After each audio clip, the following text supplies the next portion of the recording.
Okay, trying to keep these videos nice and short and one step at a time. The next step, it says source material, and C and P just means copy and paste.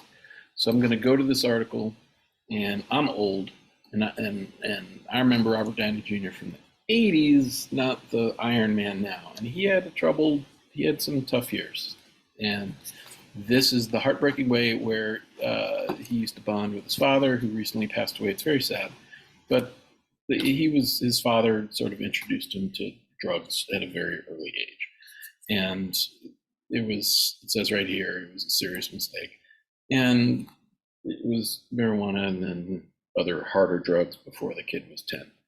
But here's the thing. When I'm reading this, if I see something like this, as Downey Jr. grew up, he and his father would do drugs as a way to bond. In the 1988 interview for the book New Breed, Downey Jr. said, "When my dad and I would do drugs together, it was like him trying to express his love for me the only way he knew how." I find that compelling. I found that interesting. If I was writing about Robert Downey Jr., I would take this. Remember, I'm note-taking right now. So I'm going to pull this whole context. Okay, so I highlighted it. I'm going to click on it. I'm going to copy. I'm going to go back to my document. And I'm going to paste it here. Now, this is important. Don't just hit paste. If you go edit and then you paste without formatting, then everything's going to come in here and match. If you just regular old paste, then the funky font and the colors and the spacing, and then it just looks awful, or can after a while, real quick.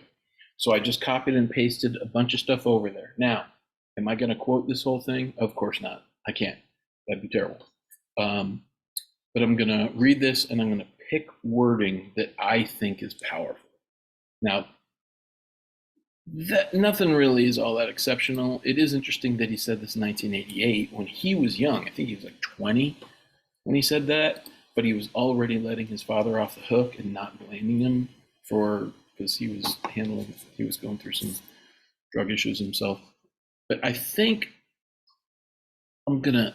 if I looked at those words right there, trying to express his love for me the only way he knew how, that part I could quote. Maybe I could paraphrase around it, but those words are pretty quotable. So I'm going to highlight them and I'm going to bold them. And all that means is that I'm telling myself later on, when I go to write paragraphs, I think right now that those words are very quotable. I could probably paraphrase around it and then work those words into a sentence. I'm not committing to it. I'm just leaving a note for myself that that's what I want to do. So copy and paste some stuff, put it right there next to the C and P, read it, and then bold some words that you think are well written or have impact or powerful or some craft to it.